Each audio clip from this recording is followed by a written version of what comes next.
Salut à toi, donc avant de commencer cette vidéo, je vais me présenter, je suis Kendy Paulestin, l'auteur du livre Comment investir dans des immeubles rentables. Donc si ça t'intéresse justement de pouvoir te lancer dans l'immobilier pour pouvoir commencer à générer du cash flow tout de suite sans devoir attendre 10, 15, 20 ans, j'ai mis dans ce livre tout ce que je sais pour pouvoir justement te permettre d'avancer rapidement dans ton projet immobilier. Donc tu vas avoir un lien en dessous de cette vidéo qui va te permettre justement de pouvoir obtenir ton exemplaire, ou sinon tu peux simplement taper www.kendypaulestin.com/livre et tu vas pouvoir prendre ton exemplaire directement sur mon site. Ok, donc comme je te dis, www.kendypaulestin.com/livre et comme ça tu vas pouvoir prendre ton exemplaire. Salut à toi, j'espère que tu vas bien. Donc aujourd'hui encore une visite. Donc là on va voir un sprinter, on va voir son projet. Parce que bon, je sais que tu aimes bien les vidéos où on voit du concret, donc c'est pour ça que je suis revenu sur le terrain là pour te montrer un petit peu ce projet là, pour que tu puisses voir comment ça se passe chez les sprinters, quels sont les types de projets qu'on réalise. Je pense que là il a déjà peut-être commencé les travaux, je crois, si je ne me trompe pas. Donc je vais découvrir avec toi, on verra un peu le projet et puis comme ça te donnera un peu une idée de comment ça se passe au niveau du projet, de la recherche du bien, etc. Ok, allez, c'est parti. Yes, Linette. Alors Linette, on est où là aujourd'hui? Bah écoute, on est devant mon immeuble. Bon, ben on te laisse nous présenter un petit peu tout ça. Venez, je vous montre ce qui se passe ici. Ok, parfait. Alors.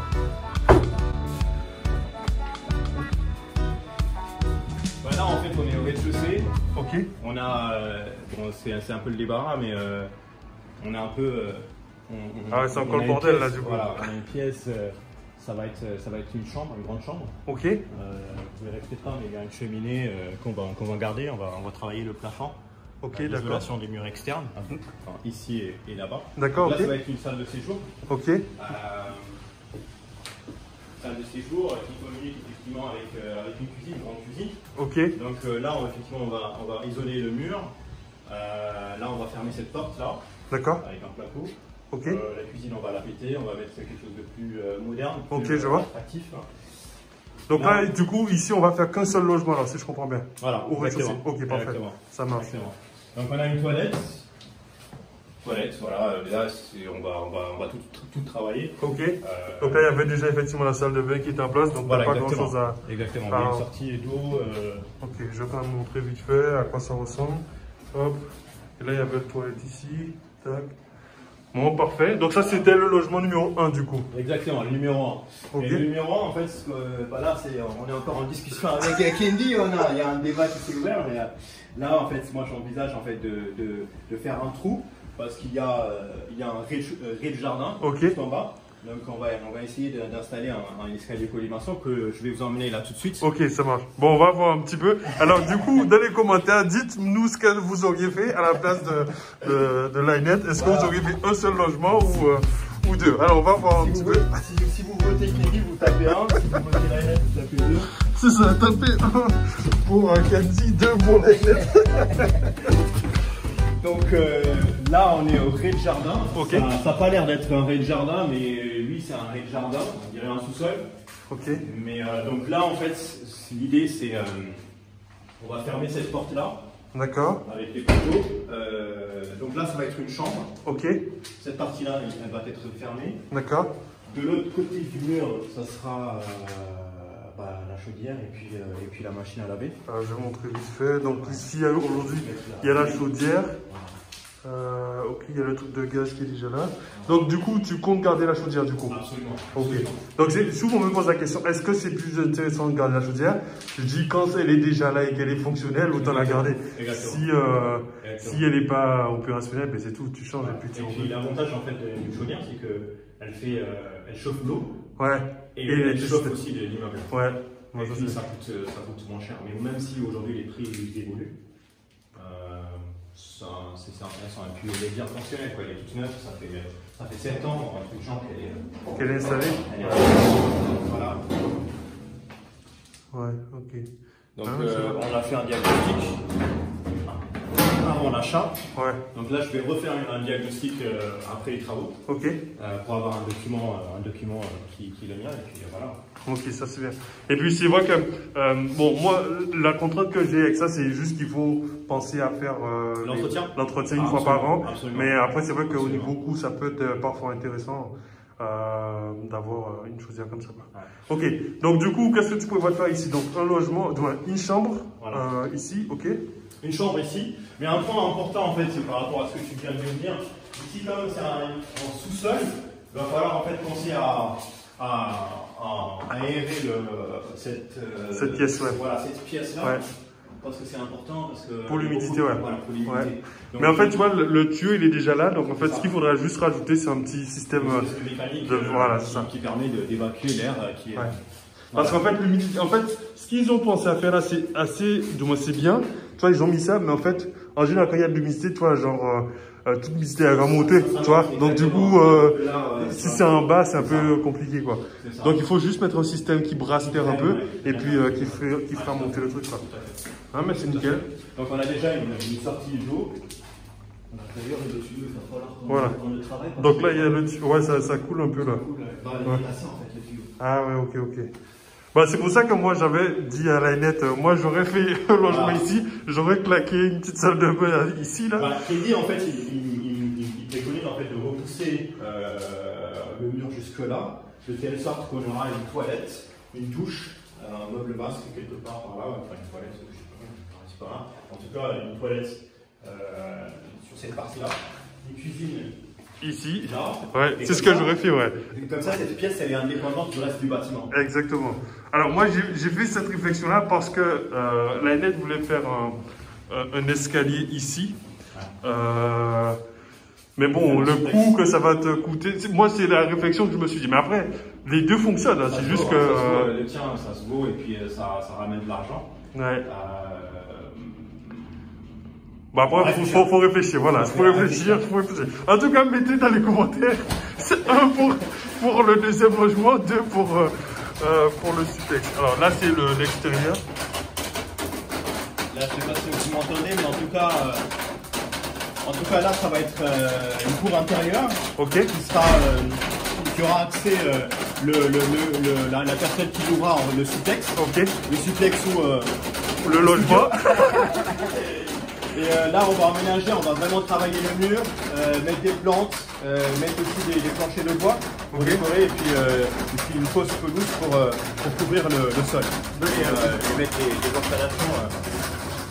Donc voilà. Donc là, on va faire, de toute façon, logement ou suplex, on va fermer cette partie-là pour que le locataire n'aura pas accès. À la buanderie et tout ça là. Exactement. Cette partie, ça va être en l'état. Au début, ambitieux comme j'étais parti pour 11 logements parce que c'était possible. On a à peu près 252 mètres carrés de superficie. Donc c'était possible de faire 11 logements, mais les coûts de travaux ça a explosé. Donc il fallait que je réadapte le projet en fonction des rendez-vous avec les banques que j'avais. On me toquait toujours sur le fait que les budgets de travaux qui étaient énormes. Il fallait que je compresse, donc du coup, je suis descendu à 8 logements. Puis je suis descendu à 5 logements. Puis je suis descendu là, actuellement, on est à 4 logements. Si on compte le suplex comme étant un logement. Je vois. Du coup, si le suplex fait un logement, ça fera 5 ou ce sera 4 Le suplex, si on compte le suplex, on sera sur 4 logements sur tout l'immeuble. En revanche, si on décide en fait de mettre cette partie, le rez-de-jardin, comme un logement indépendant, on sera sur 5. Donc ça va avoir à suivre de près. Bon, mais ça va, je te suis pour la suite du coup. Là, on a vu 2,5, on va dire. On a vu... non, 2. Du moins 1,5. 1,5, 2. Voilà, 1,5, 2. Ça dépend comment on le voit. C'est ça. Donc cet escalier sera juste pour la femme de ménage. Cet escalier. Donc si ça reste si c'est un suplex, d'accord, Ça marche. Donc là on va monter au premier étage. Alors je précise qu'il y a encore les artisans, donc c'est pour ça qu'il y a du bruit. Ça travaille. Donc ici, quand on rentre ici, donc là il y aura une porte. Donc pour accéder à ce logement-là, donc il y aura un seul logement sur tout le palier. Donc la porte elle sera là. D'accord. Je rentre, j'ai une pièce de vie, salle de séjour. Et puis juste derrière toi, on a une grande chambre. D'accord. Qui communique. Vas-y. Ouais. Je fais juste moins de lumière. Ok. Donc, voilà, donc on a une chambre, une grande chambre. Okay. Juste derrière, on a une chambre, une petite chambre. D'accord. Deuxième chambre, du coup, qui communique avec la grande chambre. La première, d'accord. Désolé, je pense pas qu'on a un coup de la lumière. Si, peut-être. Du coup, on n'a pas d'interrupteur. Ok. Donc voilà, grosso modo, ils sont en travaux, donc il n'y a pas vraiment grand-chose à voir. D'accord. Ouais, donc c'est encore dans son jeu. Là, ils ont détapissé, du coup. Voilà, ils ont détapissé. Là, ils vont mettre de l'enduit pour un peu régulariser la surface. Ok. C'est tout ce qu'ils vont faire. Ok. Là, c'est du torchis, ça? Eh ben écoute, je connais pas On dirait du torchis. En fait, le torchis, c'est une sorte d'enduit. Ah non, c'est pas du torchis. Parce que tu vois, là, c'est. Enfin, je sais pas si tu vois. Mais c'est un peu comme du béton, là. Non, c'est pas ça. Le torchis, c'est un peu comme de la terre. Soit qu'ils mettaient avant pour isoler et puis faire l'enduit des logements. Mais c'est pas ça.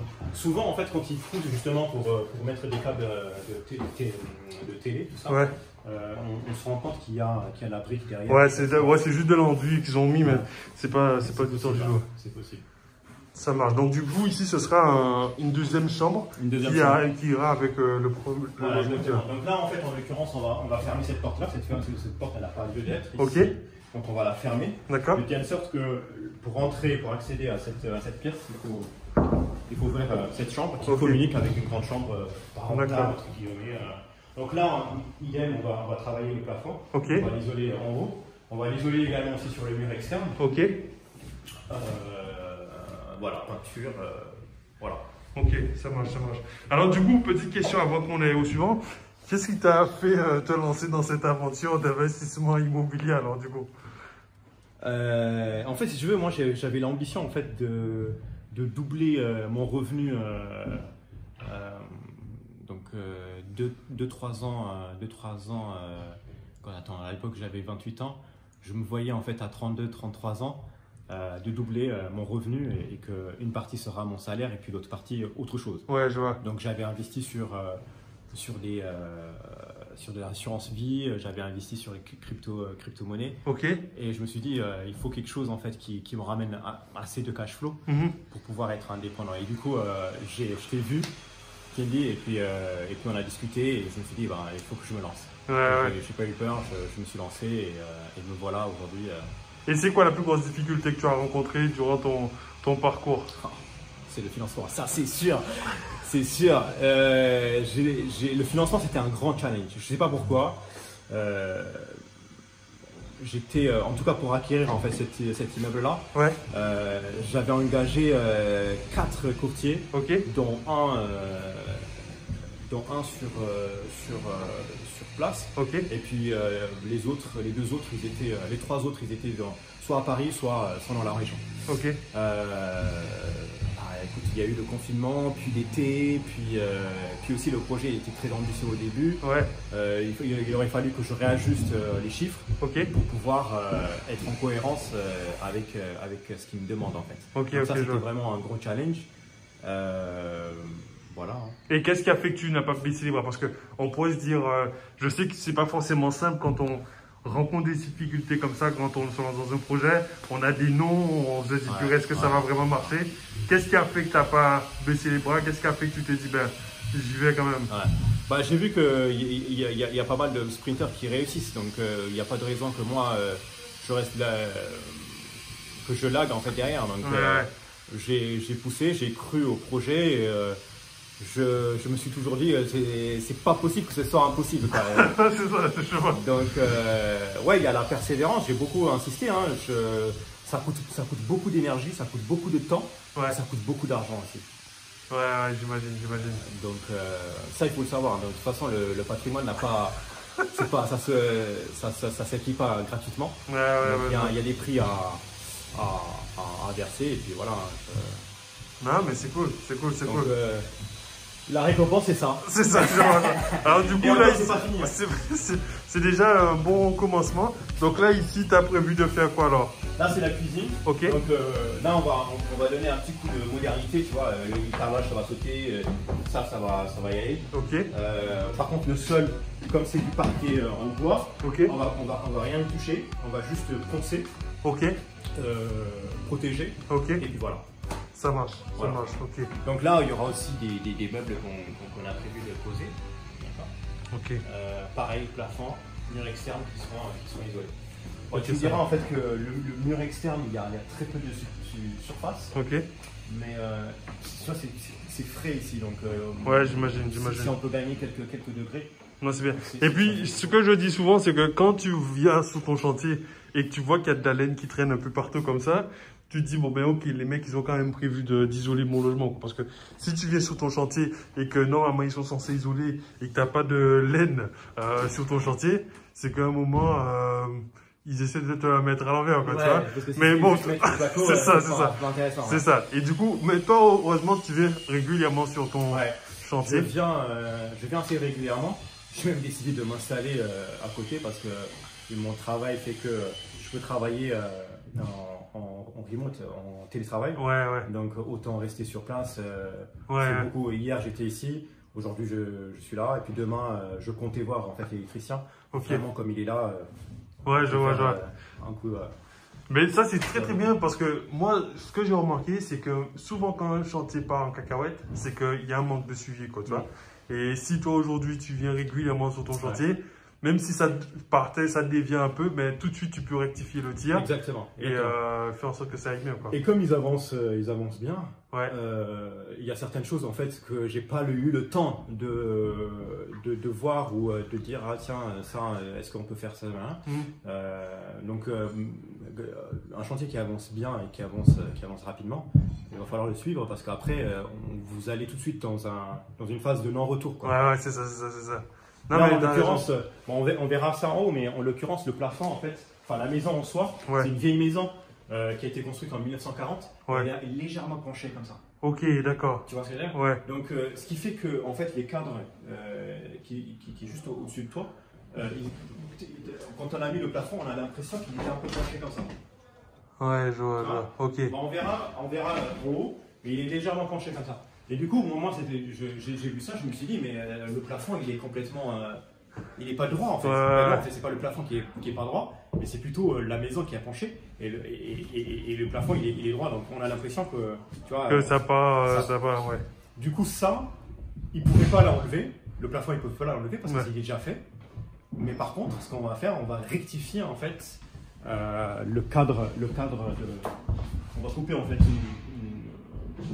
sur l'angle, on va en faire en sorte de un peu pencher le truc pour que ça vienne faire en fait, le même niveau. Mais ça, il aurait fallu que j'arrive au bon moment pour le constater et, avant qu'il fasse quoi que ce soit. C'est ça. D'où le fait qu'il est important de suivre vraiment, réellement le chantier, l'évolution du chantier pour pas que... Ça parte en cacahuète. Parce que souvent, moi, ce que je remarque, c'est que les sprinters, des fois, ils ont un bon artisan. Et puis, ils se disent, bon, ben, comme c'est un bon artisan, ben, je laisse couler et puis il va gérer, quoi, tu vois. Mais c'est clairement pas la bonne stratégie. Il faut vraiment suivre le chantier. Là, je vois que toi, tu as suivi ce conseil à l'extrême. Toi, tu es venu sur place. Mais non, c'est parfait. C'est parfait. Non, ça marche. Et du coup, là, en gros... en termes de revenus, tu as prévu à peu près quoi? Tu as déjà fait des calculs un petit peu sur ce que ça pourrait te ramener une fois que tout sera en place ou pas encore? Bon, je t'avoue que là, actuellement, de faire les études de marché, c'est un peu chaud parce qu'on est quand même dans une période qui est assez compliquée, assez particulière. Mais comme c'est des grands logements, je tâte entre 80, enfin dans les jours normaux, je tâte entre 80 et 100 euros par unité. Ok, donc du coup ça nous ferait genre, si tu as 4 logements, ça ferait 400 balles par jour. Si sur le mois 4 x 3, 12, si tu fais... Si je fais les 30 jours, ça peut faire ça. Mais ça fait beaucoup d'argent. Bon, on verra bien. Tu nous diras. On verra bien. Après 30 jours, je sais pas si ça va être loué 30 jours, étant donné que c'est relativement des grandes surfaces. Bah, même si tu fais 20 jours dans 20 jours, c'est déjà pas mal, hein. On se rapproche vers les 10 cas. Ouais.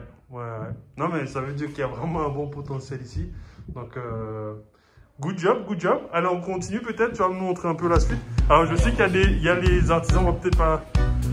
Bon, on verra bien comment on fait.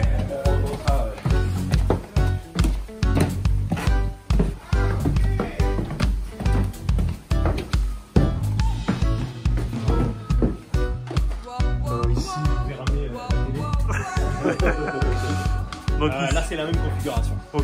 Là, c'est la même chose. Hein. On va mettre la cuisine. Ok. Voilà. Quelques branchements derrière. Ça marche, parfait. Donc là, je vois que tu as déjà passé tes câbles d'antenne et tout là. Donc voilà. ok, ça c'est bien, câble d'antenne. Hein. Donc là, tu vois, on voit bien que c'est un câble d'antenne. Je sais pas si tu le vois ici. Okay. Là, c'est pareil. Hein. Bon, là, c'est encore un peu essentiel. Bon, on va pas filmer. Tu vas voir si donc voilà. Ils sont en train d'installer en fait l'électricité. Ouais, ok. Non, mais ça marche. Donc là, ça, ce sera la salle de séjour, la même configuration. Salle de séjour, cuisine, chambre. Et il y a une deuxième chambre en fait qui communique, c'est celle-là. Okay. C'est derrière, vous verrez pas, mais c'est derrière. On va voir le dernier du coup. Voilà, le dernier.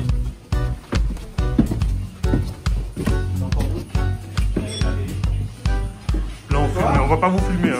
On va juste filmer vite fait.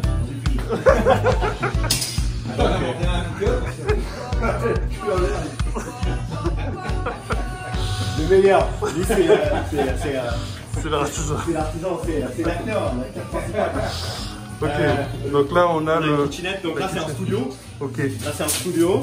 Donc ce qu'on a fait, c'est qu'on a fait une ouverture assez spacieuse pour beaucoup de lumière. Voilà, on va apporter beaucoup de lumière. On a aussi deux fenêtres de ce côté-là. Ok, ça marche. Et puis là on a les toilettes avec une porte glissante. Ok, bien pensé. Voilà. Donc là c'est bien avancé quand il y a déjà le sol et tout. Ah bah oui, ça travaille bien, ouais. Ok, ah, c'est parfait. J'ai dû descendre parce qu'il y avait énormément de bruit là-haut. Oui, oui. Alors du coup, bon, est-ce que tu as un petit mot à dire aux sprinters? Déjà même, comment tu te sens toi après ce premier projet là? Et puis deuxième question, c'est qu'est-ce que tu pourrais conseiller aux sprinters qui sont en train de se lancer ou qui hésitent à se lancer aujourd'hui? Alors, je commence par la dernière question. Franchement, il faut pas attendre quoi. Attendre pourquoi en fait? Il faut se lancer. Il faut se lancer avec beaucoup de persévérance, ça c'est sûr, et d'agilité. Il faut toujours écouter en fait le marché, le financement, la banque, les courtiers, tout ça. Ouais. Et ne pas hésiter à réajuster les choses. De telle sorte que tous les contre-arguments qu'on peut avancer, on a déjà un argument à présenter. Et donc ça c'est l'agilité, la persévérance, c'est une pente qui est assez raide. Il faut la monter, mais une fois qu'on est monté dessus, c'est génial. C'est du concret. C'est du concret, c'est la pierre. Et encore, j'ai pas encore récolté les fruits. Ouais. C'est pas encore terminé. Mais c'est pas encore terminé, mais je suis sûr que comme tous les sprinters qui ont eu du succès, là il y a Johnny qui est juste à côté. Je vois son appartement, je vois ses retours sur investissement. Ça peut que nous encourager, franchement. Ouais, j'imagine. C'est vraiment ça me donne une pulsation, voilà. Non, il faut pas attendre. Pourquoi attendre en fait? C'est ça. Pourquoi attendre si on est prêt à... Si la bouffe elle est prête, il faut mettre la main dedans et puis manger quoi. Voilà. C'est ça. Et du coup, toi aujourd'hui, comment tu te sens par rapport à ce projet? Parce que j'imagine, c'est. Comment tu te sens? Je me sens tellement satisfait parce que c'était une longue bataille. Si tu veux, ça, l'immeuble, je l'ai signé en 2019, décembre 2019. Ok. De 2019 en août, c'était une bataille avec contre les banques, tout ça pour financement. Pour décrocher un financement. Donc c'était un long travail. Ok. Donc une fois que j'ai débloqué le fonds, enfin en tout cas qu'on m'a accordé le fonds, là t'as passé la plus grosse partie. La plus grosse partie, et puis ma tête aussi se prépare pour la suite. Parce que effectivement là le travail il est en train de se faire. Ouais. Mais il y a beaucoup de travail aussi dans la tête qui sont en train de se faire. Alors, maintenant, dis-nous tout, tu as commencé, donc c'est quoi? Donc tu fais quoi là? Tu attends de terminer celui-ci, tu es déjà sur un autre projet, tu fais quoi là maintenant? Là j'ai pris goût, donc on va continuer. Mais je vous dirai une fois qu'il y a du concret. Ouais, c'est ça. Qu'on aura la clé, mais ouais, il y a des projets immobiliers, mais il y a aussi d'autres projets que je pense. Ouais. Bon, mais comme tu le vois aujourd'hui, je suis venu voir un autre sprinter qui nous a fait un très très beau projet. Alors justement, n'oublie pas de voter parce que on n'a pas encore eu la réponse. Vote si tu aurais fait du logement ou pas. Mais en tout cas, c'est un très très beau projet. Donc je tiens encore à te féliciter, Line8, parce que tu as persévéré. Et je sais que quand on se lance dans ce type de projet, ben, à un moment on se dit est-ce que vraiment ça va aboutir, est-ce qu'on va vraiment voir le bout du tunnel? Et bon ben tu vois, tu as continué quand même. Et puis c'est cool. Mais du coup, qu'est-ce qui t'a fait te dire ben en fait ouais, je lui fais confiance, je continue d'avancer? Parce que tu as envie de dire ben en fait non, mais peut-être qu'il me raconte du flan, j'arrête quoi. Ben, c'est que dans ma tête, j'étais déjà prêt en fait. Ok. J'étais prêt. J'ai déjà, ce que je te disais en fait, j'avais déjà investi dans l'assurance vie, crypto-monnaie, tout ça. Donc j'avais déjà le mindset en fait qui était prêt à acheter l'argument que tu nous avançais. Okay. Et puis l'immobilier, il n'y a rien de plus concret que l'immobilier. Ouais, on peut penser à toutes sortes d'investissements, mais l'immobilier, surtout dans un pays qui est relativement stable, hein, c'est une garantie. Voilà. Donc, non, j'ai pas reculé. Je sais pas si tu te rappelles, le jour même tu m'as appelé, le soir, j'ai payé la formation. Ouais, c'est vrai, exactement. Donc, exact. J'avais dans ma tête, c'était déjà clair, mais ce qui n'était pas clair, c'est par où aller. En fait, quelle est la bonne méthode, quelle est la bonne stratégie, quels sont les bons modèles à suivre. Voilà, c'est ça. Et qui sont ceux qui ont réussi pour voir un peu le chemin qu'ils ont parcouru pour suivre leur chemin en fait. Ouais. Ça, je savais pas, et cette information, effectivement, elle est complète là-dessus, quoi. Elle est vraiment complète. Non, mais c'est cool. Et du coup, dernière question, selon toi, est-ce qu'il y a un élément dans le programme qui t'a le plus aidé, où tu t'es dit franchement, s'ils n'avaient pas eu ce truc-là, j'aurais été en difficulté, ou pour toi tout était kiff en fait? Non, tout est important, hein. Franchement, tout est important. Surtout pour les visites, parce que j'avais aucune idée qu'est-ce qu'il faut voir, qu'est-ce qu'il faut pas voir. Okay. Donc effectivement, certains éléments qu'il faut absolument être très minutieux et prudent. La formation, elle m'a beaucoup aidé. Enfin tout, hein. Et puis même les travaux en fait, les placos hydrofuges et les placos normaux, qu'est-ce que j'en sais? Enfin, moi je ne connais pas en fait. Ouais, j'imagine. Là je vois en fait les couleurs, on sait très bien que si c'est un placo normal, tu vois, c'est blanc, c'est pas un placo normal, ça c'est rose, soit c'est vert. Donc tu vois, ces petites subtilités, c'est à travers la formation que je les suis. Ouais, j'imagine. Et puis le plus important, c'est le réseau.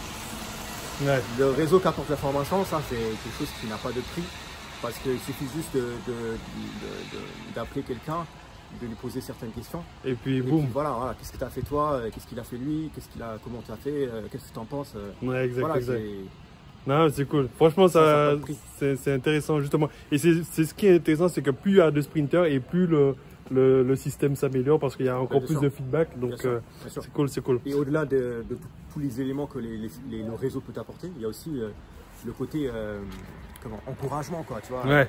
Parce que j'ai beaucoup galéré dans le financement, mais je ne suis pas le seul, quoi. Il y a Arsène, je pense aussi, qui a beaucoup galéré. Ouais, en gros, je pense que c'est un truc courant, ça. Je pense qu'il y a à peu près tout le monde qui galère pour le financement. Ouais. Donc du coup, faut juste pas abandonner, quoi. Et se dire, ben en gros, ça marche, et puis continue, quoi. Un dernier mot à nous dire, Line8, qu'est-ce que tu nous dirais, toi, pour le mot de la fin, du coup?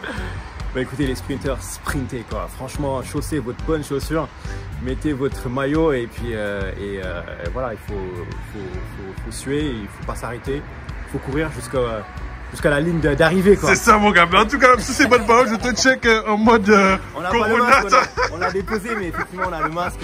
Ne vous inquiétez pas, ne vous souciez pas, mais voilà, courage, et puis voilà, je vous sens... On attend le prochain projet alors dans ce cas-là. C'est dans le tuyau. C'est ça, on se dit à très bientôt alors, Line8. Ciao. Ciao. Alors comme tu l'as vu, c'était une vidéo très inspirante de Line8. Bon, j'espère que cette vidéo t'a plu. Si c'est le cas, ben mets-nous un pouce bleu et mets un pouce dans les commentaires. Et puis ça fera plaisir aussi à Line8 si tu peux lui mettre un mot d'encouragement dans les commentaires. Si tu n'es pas encore abonné à la chaîne, ben je t'invite à le faire. Et puis si toi aussi tu as envie d'aller au next step dans tes projets, ben, je te mettrai un lien aussi dans la description. Tu pourras simplement remplir un formulaire, et puis comme ça on pourra échanger avec toi pour voir comment nous on peut également t'aider à à avancer sur ton projet et vraiment passer en mode sprinter, quoi. Ok, voilà, en tout cas, mets le pouce, like du moins le pouce, mets un petit commentaire pour la net, abonne-toi et puis si tu veux aller plus loin, tu as les liens dans la description. Et puis en tout cas, je te souhaite une bonne journée, je te dis à très bientôt et je te dis ciao ciao.